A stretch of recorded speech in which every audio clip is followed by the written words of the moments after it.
બાપુનું સપનું સવેર્યું સાકાર એ સર્જો રે ઇતિહાસ કામ પડ્યું છે असंभव भूसंभव आम्हे कायकी देखाइले समस्त मिशिकी स्वप्न साकार करिले पुनक बापूजी मिथक रूप दिलु भावी कोई जातनु आडी खेती राखरसिलु অসম্ভবকে সম্ভব মোরা করতে পেরেছি হাতে ধরে স্বপ্ন দেখো সাকার করেছি यहाँ तक आ पहुँचे हैं अब हमें और आगे जाना स्वच्छता के धर्म को जीवन में अपनाना स्वच्छता ही सेहत है अब सेहत को घर लाना स्वच्छता संदेश की हमें ज्योत से ज्योत जलाना तकिट तकिट धिमि तक तरिकिट तक सत्याग्रह से स्वच्छाग्रह मुडियानदे मुडिंददे देश तथयिन कनव बलेतदे കൈയോട് കൈ നൈണ്ടത് പുതിയ ചരിത്രം പടയത്തത് ഇന്ത്യ തൂയ്മയാനത് तरसी मनम చూసామే స్వప్నం స్వచ్ఛమైంది మన భారతదేశం സ്വപ്നമെല്ലാം സത്യമായി ഈനാട് ധന്യമായി സാധ്യമായതെല്ലാം നാം മുന്നായി തീർത്തിനാം ಅಸಾಧ್ಯವನ್ನು ಸಾಧಿಸಿ ನಾವು ತೋರಿಸಿದ್ದೇವೆ ಇತಿಹಾಸವನ್ನು ನಿರ್ಮಿಸಿದೆ ಭಾರತದ ಯಾತ್ರೆ ಸತ್ಯಾಗ್ರಹದಿಂದ ಸ್ವಚ್ಛಾಗೃಹದವರೆಗೆ सुटीची ताकद ऐसी स्वप्न साकार झाले असे नवी अशी पहाट चाललो एक साथ झाला सुंदर स्वच्छ देश हा सारा कसा फुला भारतस्य इतिहासेषु सुवर्णकान्ति सदृश्यः स्वप्नं जातं परिपूर्णं स्वच्छ भारतं नमाम्यहम् सत्याग्रह से स्वच्छाग्रह तक हाँ, सत्याग्रह से स्वच्छाग्रह तक बापू संगो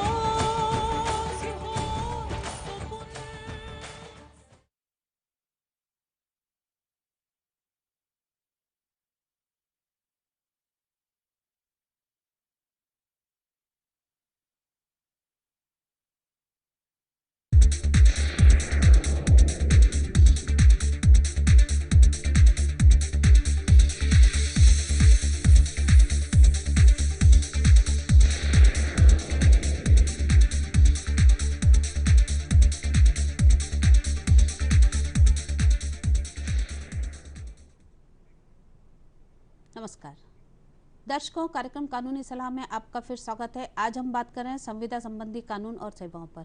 बातचीत के लिए हमारे साथ हैं अपर जिला न्यायाधीश भोपाल श्री संदीप शर्मा जी। संदीप शर्मा जी, कार्यक्रम कानूनी सलाह में आपका बहुत बहुत स्वागत है।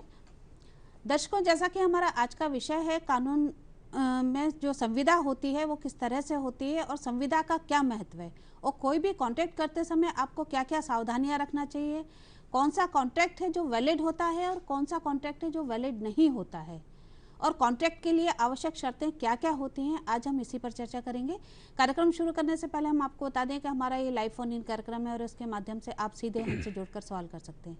हमारा टोल फ्री नंबर है 1800-233-0040। दूसरा नंबर है 0755-266-0049। टेलीफोन नंबर एक बार फिर नोट करें 1800-233-0040, 0755-266-0049। आइए कार्यक्रम शुरू करते हैं।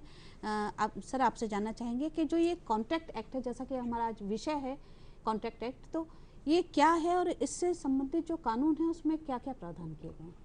देखिए मैम, मैं दर्शकों को बताना चाहूँगा कि जो कॉन्ट्रैक्ट है, कॉन्ट्रैक्ट का स्कोप इतना वाइड है कि हम जीवन के प्रति क्षण प्रति पल हर दिन किसी न किसी कॉन्ट्रैक्ट में एंटर होते हैं। मैं आपको बताऊं कि हम जीवन में जो भी लीगल काम किसी पैसे को कमाने के लिए करते हैं या पैसे को खर्च करते हैं, उस हर गतिविधि में हम कॉन्ट्रैक्ट में एंटर होते हैं। जैसे मैं एग्जांपल के लिए बताऊं, यदि कोई सीए है, यदि वो जॉब करता है तो वो उस जिस कंपनी में जॉब करता है वो उसके साथ कॉन्ट्रैक्ट में है।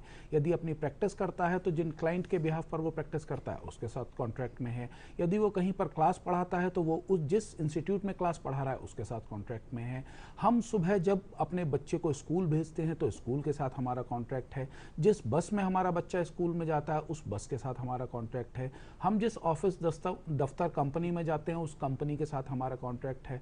दूध वाला जो दूध देता है वो कॉन्ट्रैक्ट है। तो कॉन्ट्रैक्ट के बिना हम अपने जीवन की कल्पना ही नहीं कर सकते, और इस कॉन्ट्रैक्ट एक्ट में बहुत सारी शर्तों का उल्लेख किया गया है जिनका हमें ध्यान रखना चाहिए। जी सर, आपने बहुत ही खूबसूरत तरीके से जो आम जिंदगी से जुड़ी चीज़ें हैं उसके माध्यम से इस कानून की व्याख्या करी है और हमारे दर्शकों को बताया कि किसी भी आदमी के सुबह की शुरुआत होती है एक दूध वाले से होती है, तो वो भी एक कॉन्ट्रैक्ट है। तो बहुत ही अच्छे शब्दों में आपने इसकी व्याख्या की है। अगर हम बात करें किसी कॉन्ट्रैक्ट की, तो कोई भी कॉन्ट्रैक्ट वैध कब माना जाता है? देखिए, इसके लिए सेक्शन 10 कॉन्ट्रैक्ट एक्ट ने बिल्कुल क्लियर कट प्रोविजन दिया हुआ है कि ऐसा कोई भी एग्रीमेंट जो कॉम्पिटेंट पर्सन यानी जो सक्षम व्यक्ति हैं उनके द्वारा किया गया हो, किसी लीगल प्रयोजन के लिए किया गया हो, किसी वैधानिक उद्देश्य के लिए किया गया हो और जिसमें कोई ना कोई प्रतिफल सम्मिलित हो, तो ऐसे किसी हर एग्रीमेंट को हम एक वैलिड कॉन्ट्रैक्ट मानते हैं। और उसको ध्यान रखने, उसमें क्या क्या और चीज़ें ध्यान रखनी चाहिए, वो हम जब कोई कॉन्ट्रैक्ट करते हैं तो उन शर्तों को एक बार हमें ध्यान से देखना चाहिए। लेकिन सेक्शन 10 के प्रीव्यू में कोई भी एग्रीमेंट एक वैलिड कॉन्ट्रैक्ट माना जाता है। जी सर, एक कॉलर लाइन पे है नंद स्वरूप जी बाराबंकी से, हम उनका सवाल लेते हैं। नंद स्वरूप जी, कार्यक्रम कानूनी सलाह में आपका स्वागत है, बताइए क्या पूछना चाहते हैं? बाराबंकी उत्तर प्रदेश में पड़ता है। वो जानना चाहते हैं जो संविदा कर्मी लगते हैं इनको कौन कौन सुविधाएं दी जाती है, पहले पेंशन योजना थी, या उनके बुढ़ापा में क्या मिलेगा और कितने दिन की नौकरी होगी, कितना समय होगा? नहीं, मुझे लगता है कि शायद ये हमारा विषय नहीं समझ पाए। ये इस कॉन्ट्रैक्ट को किसी सामाजिक योजना से जोड़कर देख रहे हैं कि यदि वो कोई कॉन्ट्रैक्ट करता है तो उसको क्या पेंशन मिलेगी। तो ये जो सवाल है ये हमारे आज के टॉपिक से संबंधित नहीं है, क्योंकि ये शायद संविदा का कॉन्सेप्ट नहीं समझ पाए हैं, तो इसलिए किसी और प्रश्न में इसका उत्तर दिया जाए। नंद स्वरूप जी, जैसा कि हमारे एक्सपर्ट ने बताया कि आपका जो सवाल है वो हमारे आज के विषय से संबंधित नहीं है। सर, हम बात कर रहे हैं कॉन्ट्रैक्ट एक्ट की, तो क्या कोई भी कॉन्ट्रैक्ट लिखित होना आवश्यक है? यदि मान लो कोई लिखित कॉन्ट्रैक्ट नहीं है और मौखिक रूप से आपस में किसी ने कोई कॉन्ट्रैक्ट किया है, तो उसकी वैधानिक मान्यता क्या होगी? देखिए, कॉन्ट्रैक्ट एक्ट में इस बात का भी प्रावधान किया गया है कि किसी भी कॉन्ट्रैक्ट को लिखित में होना जरूरी नहीं है। सेक्शन 8, 9 अपने आप में बताते हैं कि कॉन्ट्रैक्ट किसी कंडक्ट से भी हो सकता है, ओरल भी हो सकता है। लेकिन मैं अपने दर्शकों को बताना चाहूँगा कि किसी भी ओरल कॉन्ट्रैक्ट को, मौखिक कॉन्ट्रैक्ट को यदि कोई विवाद होता है तो उसको कोर्ट में प्रूव करना बहुत मुश्किल होता है। इसलिए सलाह ये दी जाती है कि यदि कोई भी व्यक्ति किसी कॉन्ट्रैक्ट को करे तो वो लिखित में ही करे, ताकि कल को भविष्य में कोई विवाद हो और किसी पक्ष को उन कॉन्ट्रैक्ट की शर्तों को प्रूव करने की बात आए तो एक दस्तावेजी साक्ष्य एक बेहतर साक्ष्य होता है। कोर्ट में जाकर हम उस लिखित कॉन्ट्रैक्ट को प्रूव करा सकते हैं। कोर्ट को हम बता सकते हैं कि हमारी फला फला शर्तें तय की गई थी और इन शर्तों के उल्लंघन में हमने ये चीज़ें तय की थी, ताकि कोई भी कोर्ट उन शर्तों के बिहाफ पर अपना फैसला सुना सके और विवाद का हल आसानी से किया जा सके। इसलिए सलाह ये है कि लिखित में हो, लेकिन लॉ में मौखिक भी हो सकता है, लिखित भी हो सकता है। बिल्कुल, आपका कहना बिल्कुल ठीक है कि जो लिखित में चीज होती है उसको साबित करना आसान होता है न्यायालय में यदि कोई विवाद होता है, और जो मौखिक होती है उसको सिद्ध करना थोड़ा मुश्किल हो जाता है। बिल्कुल, हम बात कर रहे हैं कॉन्ट्रैक्ट एक्ट की, तो अगर यदि कोई दो पक्षकार आपस में कॉन्ट्रैक्ट करना चाहते हैं तो खास तौर से किन किन बिंदुओं पर उन्हें ध्यान देना चाहिए और क्या क्या आवश्यक है किसी कॉन्ट्रैक्ट के लिए जब वो वैधानिक माना जाएगा?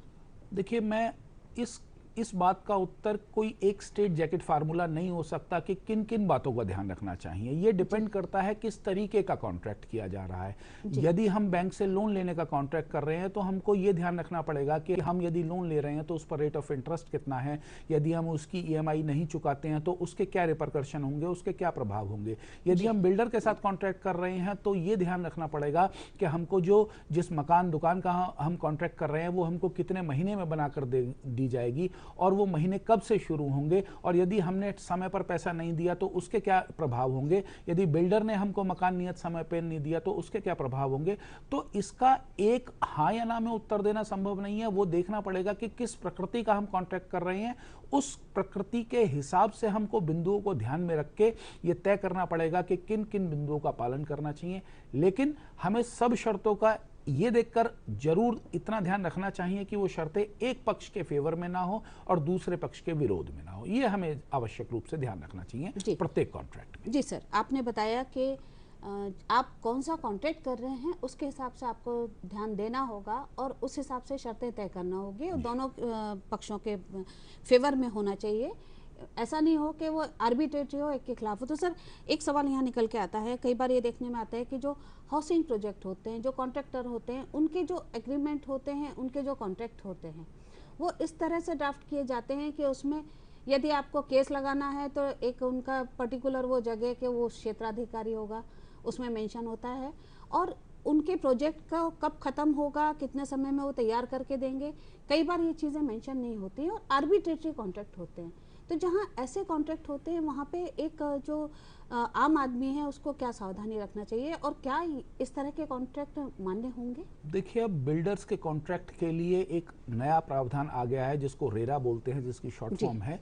उस रेरा ने बहुत सारी चीज़ों को सिंप्लीफाई किया है। अब रेरा में यदि कोई भी बिल्डर अपने प्रोजेक्ट को रजिस्टर्ड कराता है तो उसको कॉन्ट्रैक्ट की एक ड्राफ्ट कॉपी वेबसाइट पर देनी होती है, और यदि हम मान के भी चलें कि बिल्डर ने कोई आर्बिट्री यानी अपने पक्ष की किसी टर्म्स एंड कंडीशन को डाल भी दिया है, तो कोर्ट और नेशनल कमीशन के बहुत सारे जजमेंट हैं, कोर्ट ने उसको अनफेयर ट्रेड प्रैक्टिस माना है और कोर्ट ने उस क्लॉज को नल एंड वाइड डिक्लेयर करके ऐसा क्लॉज दिया है जो दोनों पक्षों को इक्वल करता हो। तो हमें पहले तो अपने हिसाब से देख लेना चाहिए कोई अनफेयर ट्रेड क्लॉज से संबंधी कोई क्लॉज तो नहीं डाला गया, और यदि ऐसा है भी तो भी न्यायालय जो है उस पर्टिकुलर क्लॉज को नल एंड वाइड करते हैं और दोनों पार्टीज को बैलेंस करते हैं। तो इसलिए अब इसमें बहुत ज्यादा चिंता का विषय नहीं बचा है रेरा एक्ट के आने के बाद। जी सर, इस बीच ये उत्तर प्रदेश से हमारे कॉलर लाइन पे हैं, हम उनका सवाल लेते हैं। सौरभ जी, कार्यक्रम। हाँ जी सौरभ जी बताइएगा। Hello, good evening ma'am.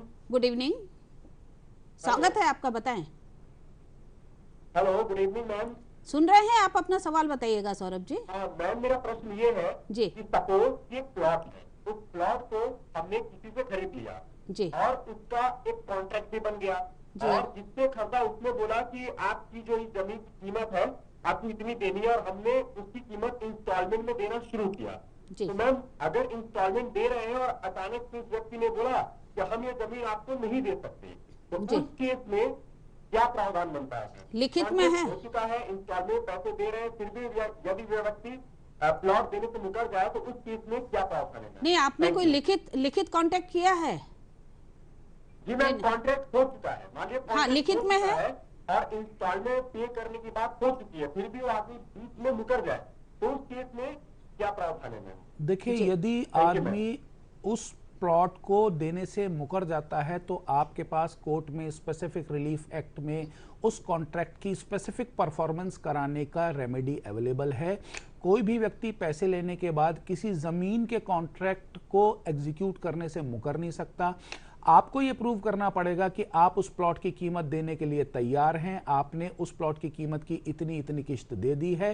फिर कोर्ट में स्पेसिफिक परफॉर्मेंस का दावा लगाना पड़ेगा। स्पेसिफिक परफॉर्मेंस का मतलब ये होता है जिस बात के लिए कॉन्ट्रैक्ट हुआ है उसी का एग्जीक्यूशन होगा। तो आपके लिए रेमेडी है, वो मुकर नहीं सकता, वो उसको प्लॉट बेचना ही पड़ेगा। वो नहीं बेचेगा तो कानून में प्रावधान है कि वो किस तरीके से उस प्लॉट को आप पूरी कीमत अदा कर दें और वो प्लॉट आपको मिल जाए। इसके लिए स्पेसिफिक रिलीफ एक्ट बिल्कुल क्लियर कट रेमेडी है आपके पास। आपको उस प्लॉट की कीमत देने के बाद आपको प्लॉट मिलेगा, वो मुकर नहीं सकता। सर, जैसा कि इनका सवाल था कि वो अपने कॉन्ट्रैक्ट से मुकर गया, अब हम इस बात पर आते हैं कि यदि इनके साथ हुआ ऐसा और लोगों के साथ भी हो सकता है, तो यदि कोई भी पक्ष, उसमें लेने वाला भी हो सकता है, देने वाला भी हो सकता है, अगर वो अपने कॉन्ट्रैक्ट से मुकर जाता है, संविदा भंग करता है, तो ऐसी स्थिति में कानून क्या सहायता देता है? देखिए, फिर मैं कहूंगा कि डिपेंड करेगा कि पार्टीज ने किन टर्म्स एंड कंडीशन को एग्री किया है। जनरली जो किसी जमीन को बेचने के जो एग्रीमेंट होते हैं उसमें ये होता है कि यदि मैं पैसे देने से मुकर जाता हूं तो मेरा जितना पैसा दिया गया है वो जब्त हो जाएगा, और यदि सामने वाला किसी भी रीजन से प्लॉट को देने का इच्छुक नहीं है तो जो पैसा मैंने दिया है उसका वो डबल देगा। कई कॉन्ट्रैक्ट्स में ऐसा कोई प्रावधान नहीं होता, तो प्रावधान क्या किया गया है किसी भी पार्टी के डिनाई करने से डिपेंड करेगा उस पर। बाकी इस पर लॉ सेटल है कि यदि कोई इमूवेबल प्रॉपर्टी का कॉन्ट्रैक्ट है तो उसका स्पेसिफिक रिलीफ कराया जा सकता है, उसकी स्पेसिफिक परफॉर्मेंस कराई जाती है, बशर्ते आप उसको पैसे देने के लिए तत्पर हो। जी सर, ये तो बात हुई कि एक पक्ष ने लिया, दूसरे ने दिया और इनके बीच में आपस में कॉन्ट्रैक्ट हुआ। अगर हम बात करें सर्विसेज की, कि यदि कोई कॉन्ट्रैक्ट ऐसा होता है जिसमें कोई सेवा से आशय है, तो ये किस तरह के कॉन्ट्रैक्ट होते हैं और सेवाओं में किस प्रकार की सेवाओं को इसके अंतर्गत माना गया है कॉन्ट्रैक्ट एक्ट में? देखिए, आज की डेट में हम देखते हैं कि बहुत सारी कंपनियां जो है रेस्ट्रिक्शंस क्लॉज लगाती हैं कि आप इतने समय से पहले इस कंपनी को नहीं छोड़ सकते, यदि आप छोड़ेंगे तो आपको इतने अमाउंट का हर्जाना डैमेजेस देने पड़ेंगे। तो मैं दर्शकों को बिल्कुल क्लियर बताना चाहता हूं कि ऐसा कोई भी क्लॉज जो किसी भी कॉन्ट्रैक्ट में है जो आपको कहीं और प्रोफेशन करने से रोकता हो वो नल एंड वॉइड है। लेकिन इसमें थोड़ा सा कैच ये आता है कि यदि कंपनी ने आपके ऊपर कोई ट्रेनिंग पर खर्चा किया है, आपको कोई स्पेशल ट्रेनिंग दी है, उस पर कोई खर्चा किया गया है, तो वो खर्चा आपको रियम्बर्स करना पड़ता है। दूसरी बात, जैसे हम डिफेंस सर्विसेज में देखते हैं तो डिफेंस में कम से कम 3 साल का, 2 साल का, 1 साल का एक रेस्ट्रिक्शंस क्लॉज होता है, क्योंकि डिफेंस आप पर बहुत सारा कुछ पैसा खर्च करती है, ट्रेनिंग पर करती है, आपको ग्रूम करने पर करती है। तो यदि उस नियत समय से पहले आप छोड़ते हैं तो आपको वो जो खर्चा ट्रेनिंग पर हुआ है वो आपको देना पड़ेगा। लेकिन आप अगर छोड़कर जाएंगे तो आपको छोड़कर जाने से कोई नहीं रोक सकता। जो आपकी ट्रेनिंग में खर्चा हुआ है वो खर्चा आपको देना पड़ेगा, इसके अलावा और कोई आपको दंड। लोगों को बहुत मिसकंसेप्शन होता है कि हमारे खिलाफ क्रिमिनल केस चल जाएगा, ऐसा कुछ नहीं है। केवल रियम्बर्स जितना खर्चा आपको देना पड़ता है यदि आप पर कोई ट्रेनिंग या एक्सक्लूसिव कोई खर्चा हुआ है उस स्थिति में। अदरवाइज राइट टू प्रोफेशन हम सबको पता है कि हमारा फंडामेंटल राइट है, उसके वायलेशन का कोई भी जो टर्म्स एंड कंडीशन होती है, कोई भी क्लॉज होता है वो नल एंड वॉइड होता है, शुरू से ही उसकी कोई लीगल सेंटिटी नहीं होती। सर, डिफेंस की बात हम कर रहे थे, पर कई बार ये देखने में आता है कि प्राइवेट सेक्टर में भी इस तरह की चीज़ें होती हैं। सर, एक कॉलर लाइन पे आ गए हैं, उसके बाद हम चर्चा करेंगे। अशोक जी, कानूनी सलाह में आपका बहुत बहुत स्वागत है। बताइए क्या पूछना चाहते हैं। हेलो। हाँ अशोक जी, बताइएगा। हेलो अशोक जी, सवाल बताएं, हम सुन रहे हैं। हमारा प्लॉट है जी 50 स्क्वायर फीट का, जी और हमारे पास रजिस्टर्ड सेल डीड है। जी हमारे प्लॉट पे इंक्रोचमेंट है, जी और एक हमारे प्लॉट के बीचों बीच से नाली भी निकाली गई है। ये लेने से पहले का है एनक्रोचमेंट या बाद में किसी ने किया? तो उसके लिए क्या किया जा सकता है?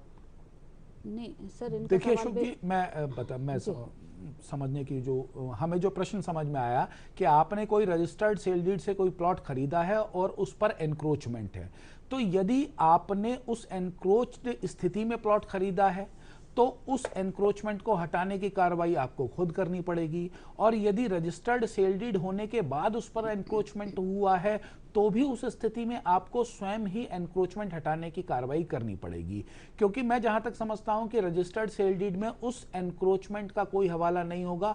तो जिस दिन रजिस्टर्ड सेल डीड हो गई आप उसके मालिक हो गए, उसके बाद यदि आपकी जमीन पर कोई कब्जा करता है तो उसके संबंध में कानूनी कार्रवाई आपको स्वयं करनी पड़ेगी।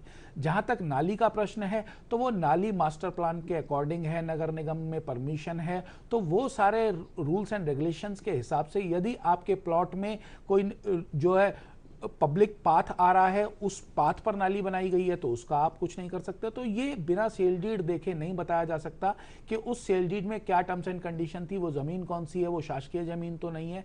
तो इन सारी चीजों को देखने के बाद ही कोई निश्चित उत्तर दिया जा सकता है। इसके लिए मैं कहूंगा कि आप सेल डीड को अपने अधिवक्ता को दिखाएं, वो इसमें आपको सेल डीड देखने के बाद बेहतर राय दे पाएंगे। सर, जैसा इनका सवाल था इसी से निकलकर एक दूसरा सवाल ये आता है कि इनका जो प्लॉट है उस पर किसी ने एनक्रोचमेंट किया हुआ है। अब वो पहले किया या बाद में किया ये स्पष्ट नहीं हो पाया इनके सवाल में, और बीच में एक नाली निकली हुई है। तो कोई भी व्यक्ति यदि कोई प्रॉपर्टी खरीदता है या कोई भी एग्रीमेंट करता है, तो एग्रीमेंट करते समय उसको किन किन चीज़ों को खास तौर से देखना चाहिए। जो हम आम तौर पर जो कॉन्ट्रैक्ट होते हैं उनकी बात करें, जैसे हाउसिंग है, प्लॉट और मकान की रजिस्ट्री करते हैं, जो बड़े या कोई बिजनेस की हम डील करते हैं पार्टनरशिप, तो उसमें क्या चीज़ें मैं अपने दर्शकों को बताना चाहूँगा कि आज की डेट में जितने भी कॉन्ट्रैक्ट किए जाते हैं जो हम किसी इंस्टीट्यूशन से करते हैं, चाहे वो बड़ा बिल्डर हो, चाहे वो LIC हो, चाहे वो बैंक हो, चाहे वो और कोई भी इंस्टीट्यूशन होते हैं, तो उनके जितने भी कॉन्ट्रैक्ट होते हैं वो बहुत बड़े बड़े लीगल एक्सपर्ट से वेट होकर आते हैं। लीगल एक्सपर्ट्स उसमें टर्म्स एंड कंडीशंस डालते हैं। तो मैं आप सभी दर्शकों को यह सलाह दूंगा कि जब भी आप किसी बड़े कॉन्ट्रैक्ट को साइन करें तो आप अपने काउंसिल को, अपने वकील को एक बार वो कॉन्ट्रैक्ट जरूर दिखा लें, क्योंकि कोई भी व्यक्ति उन लीगल टर्मिनोलॉजी को उतनी आसानी से नहीं समझ सकता है जितने कि कोई एडवोकेट बता सकता है। वो हमको शुरू में खर्चा बेवजह लगता होगा, लेकिन यदि कोई विवाद होता है तो शुरू में ही आपके वकील साहब आपको बता देंगे कि ये आपके कॉन्ट्रैक्ट में ये है और विवाद होने की स्थिति में ये रिपरकर्शन होंगे, ये प्रभाव पड़ेंगे। तो वो आपको भविष्य में होने वाले बचाव से बहुत बहुत सुरक्षित रख सकते हैं। इसलिए मैं सलाह ये दूंगा कि जब भी आप कोई बड़ा कॉन्ट्रैक्ट करें एक बार अपने एडवोकेट को जरूर दिखा दें, क्योंकि जो लीगल टर्मिनोलॉजी, जो क्लेवर ड्राफ्टिंग होती है, उसको एक लेमैन को समझ पाना उतना आसान नहीं होता। इसके लिए एडवोकेट इक्विप्ड होते हैं। अच्छे एडवोकेट को दिखाएं और दिखाने के बाद ही कोई कॉन्ट्रैक्ट साइन करें।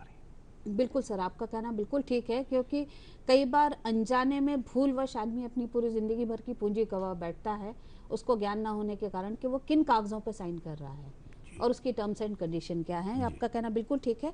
हम थोड़ी देर पहले चर्चा कर रहे थे कि जब ऐसी कोई कॉन्ट्रैक्ट होता है जिसमें जॉब से रिलेटेड आर्बिट्रेटरी कंडीशंस होती हैं कि अगर आपने छोड़ दिया तो आपसे इतना पैसा वसूला जाएगा या आप नहीं छोड़ सकते, ऐसी कोई कंडीशन होती है।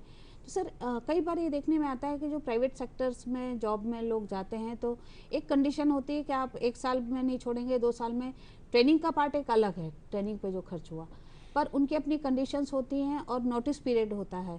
अगर उसके पहले कोई व्यक्ति छोड़ता है तो उसके यदि सैलरी रोक दी जाए या उसको जो भी उसके बेनिफिट से नहीं दिए जाए तो ये कहाँ तक जायज़ होगा? देखिए, कोई भी कंपनी आपको कहीं और काम करने से नहीं रोक सकती जी। कोई भी कंपनी आपको उस कंपनी को छोड़ने से नहीं रोक सकती जी। ये केवल इतना है कि आप पर कोई ट्रेनिंग पर खर्चा हुआ है वो आपको देना पड़ेगा। इसके अलावा यदि कंपनी आर्बिट्री आपकी सैलरी रोकती है, आपके बेनिफिट्स को रोकती है, तो उसके लिए आप लीगल रेमेडी ले सकते हैं। आपके द्वारा किए गए काम के पैसे आपको मिलेंगे, आपके द्वारा किए गए काम की सैलरी आपको मिलेगी बिना किसी कारण के। यदि कोई कंपनी आर्बिट्री आपके किसी भी लेजिटिमेट क्लेम को रोकती है तो उसके खिलाफ आप एक्शन ले सकते हैं और आप उसमें सक्सीड भी होंगे। मेरा यही कहना, और मैं बार बार अपने दर्शकों को बताऊं कि कोई कंपनी आपको कहीं और काम करने से नहीं रोक सकती, ये आपका फंडामेंटल राइट है। बिल्कुल सर, हम बात कर रहे हैं कॉन्ट्रैक्ट एक्ट की, तो कई बार ये देखने में आता है कि जो कॉन्ट्रैक्ट होते हैं कुछ एक तरफा होते हैं, कुछ अधूरे से होते हैं। कई बार हम जैसे इंश्योरेंस सेक्टर की बात करें तो उसमें भी कई कंडीशंस ऐसी होती हैं कि जो सामने वाले को समझ में नहीं आती है और जब वो कोर्ट में जाते हैं तो वो कंडीशंस के नाम पर उनका क्लेम रेप्यूडिएट कर दिया जाता है। तो ऐसी स्थिति में जो कंडीशंस होती हैं या जो भी बेनिफिट्स होते हैं सामने वाले के, उसमें कानूनी राय क्या होती है और उसका क्या महत्व होता है, उसको किस तरह से देखा जाता है? देखिए, मैं बताऊं, जहां तक इंश्योरेंस के कॉन्ट्रैक्ट का, मैं बार बार वही कहूंगा कि ये डिपेंड करेगा कि किस नेचर का कॉन्ट्रैक्ट आप एग्जीक्यूट कर रहे हैं। यदि हम इंश्योरेंस की बात करें तो इंश्योरेंस का जो कॉन्ट्रैक्ट होता है वो एक ट्रस्ट का कॉन्ट्रैक्ट होता है। जैसे मेडिकल इंश्योरेंस ले लें, मेडिकल इंश्योरेंस जब भी कराते हैं तो वो जो कंपनी है वो आपसे पूछती है कि आपको कोई पुरानी बीमारी तो नहीं है, आपकी कोई हिस्ट्री तो नहीं है, और यदि आप उस क्लेम को भरते टाइम, फॉर्म को भरते टाइम कोई इंफॉर्मेशन नहीं देते हैं या कंसील करते हैं, फिर बाद में जब क्लेम में जाते हैं तो वो आपको डिटेक्ट होती है, तो आपका क्लेम इस आधार पर रिजेक्ट होता है क्योंकि आपने इंफॉर्मेशन पूरी नहीं दी। जैसे इंश्योरेंस, ऑटो इंश्योरेंस है, यदि मान लो आपका इंश्योरेंस लैप्स हो गया है तो इंश्योरेंस कंपनी आपसे पूछती है कि कहीं एक्सीडेंट तो नहीं हुआ, डैमेज तो नहीं हुआ। आपने उस सारी बातों को छुपाकर यदि कॉन्ट्रैक्ट कर लिया है तो जब आप क्लेम लेने जाएंगे तो आपका कॉन्ट्रैक्ट नहीं माना जाएगा, आपका क्लेम रेप्यूडिएट ही होगा। तो इसलिए इंश्योरेंस के जितने कॉन्ट्रैक्ट होते हैं उसमें मैं सलाह दूंगा कि आप जब भी कोई इंश्योरेंस का कॉन्ट्रैक्ट करें अपनी सही सही सूचनाएं बताएं। अगर आपको कोई पुरानी बीमारी भी है तो कंपनी थोड़ा सा प्रीमियम ज़्यादा लेती है लेकिन पुरानी बीमारियों को भी कवर करती है। कुछ प्रीमियम ज़्यादा लेने से क्रिटिकल बीमारी भी कवर होती है। होता यह है कि हम मेडिकल इंश्योरेंस करा देते हैं लेकिन यदि कोई क्रिटिकल बीमारी होती है तो इंश्योरेंस कंपनी कहती है ये बीमारी तो इस इंश्योरेंस में कवर नहीं थी। हमारे पास उस समय क्योंकि हमने तो प्रीमियम कम लेने के चक्कर में कॉन्ट्रैक्ट कर लिया है इसलिए कुछ एक्स्ट्रा प्रीमियम देकर अगर क्रिटिकल बीमारी भी कवर होती है, हिस्ट्री भी कवर होती है तो वो सारा कॉन्ट्रैक्ट हमको पढ़ लेना चाहिए।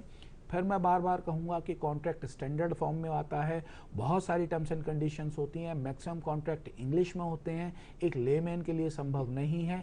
एक बार एडवोकेट से उस कॉन्ट्रैक्ट को करने से पहले यदि सलाह ले ली जाए तो मैं समझता हूँ भविष्य में होने वाले विवाद से बहुत हद तक बचा जा सकता है। सर बिल्कुल आपने बहुत अच्छी बात कही है कि कोई भी कॉन्ट्रैक्ट करने से पहले उसको स्वयं भी बहुत अच्छे से पढ़ें और किसी एडवोकेट को अगर वो दिखाते हैं तो बहुत सारी चीज़ें क्लियर हो जाती हैं और उनकी जो टर्म्स एंड कंडीशन है उनको समझना आसान हो जाता है।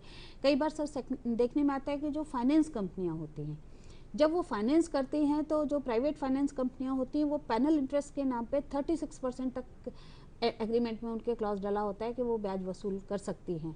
तो ऐसी स्थिति में यदि कोई डिफ़ॉल्टर है तो उस पर यदि ये इंटरेस्ट लाइबिलिटी आती है तो क्या 36% तक ब्याज लेने का अधिकार सामने वाले को, फाइनेंस कंपनी को होगा यदि कॉन्ट्रैक्ट में उसने ऐसा कोई क्लॉज डाल रखा है तो? देखिए, कॉन्ट्रैक्ट एक्ट अपने आप में एक ऐसा कानून है जहां पर दोनों पक्षकारों को स्वतंत्रता दी गई है कि वो जो चाहे टर्म्स एंड कंडीशंस को अडॉप्ट कर सकते हैं बशर्ते कि वो टर्म्स एंड कंडीशन किसी कानून का उल्लंघन ना करती हो। जहां तक केवल रेट ऑफ इंटरेस्ट की बात है तो मैं आपको उदाहरण देता हूं कि एक ही बैंक से यदि मैं होम लोन लेता हूं तो रेट ऑफ इंटरेस्ट कुछ और होगा, यदि एक उसी बैंक से यदि मैं क्रेडिट कार्ड लेता हूं तो उस पर डिफॉल्ट होने वाला रेट ऑफ इंटरेस्ट कुछ और होगा और दोनों के रेट ऑफ इंटरेस्ट कॉन्ट्रैक्ट में लिखे होते हैं। यदि बैंकर ने अपने रेट ऑफ इंटरेस्ट डिस्क्लोज किए हैं, आपने उस पर साइन किया है तो आप उससे बाध्य हैं, आपको वो रेट ऑफ इंटरेस्ट देना ही पड़ेगा। तो कोई इलीगलिटी नहीं है, केवल एक्सेस रेट ऑफ इंटरेस्ट अपने आप में कोई अपराध नहीं है क्योंकि क्रेडिट कार्ड पर 36% का इंटरेस्ट होता है, होम लोन पर 8.5 या 9% का इंटरेस्ट होता है, पर्सनल लोन पर 12% का होता है। बहुत बहुत धन्यवाद सर, आपने बहुत अच्छी जानकारी दी इस कानून के बारे में। दर्शकों, जैसा कि आज की चर्चा में हमने देखा कि कोई भी कॉन्ट्रैक्ट करते समय सभी को बहुत सावधान रहना चाहिए और उसको किसी भी अपने अधिवक्ता से, किसी भी एडवोकेट से सलाह लेकर ही साइन करना चाहिए, अन्यथा कई बार मुश्किलों का सामना करना पड़ सकता है। जैसा कि आज की चर्चा में निकल कर आया है, हमें उम्मीद है कि आज के इस कार्यक्रम से आपको बहुत सारी जानकारियां कॉन्ट्रैक्ट एक्ट के बारे में मिली होंगी। अगले अंक में फिर आपके सामने एक नए विषय के साथ उपस्थित होंगे, तब तक के लिए आगे दीजिए, नमस्कार।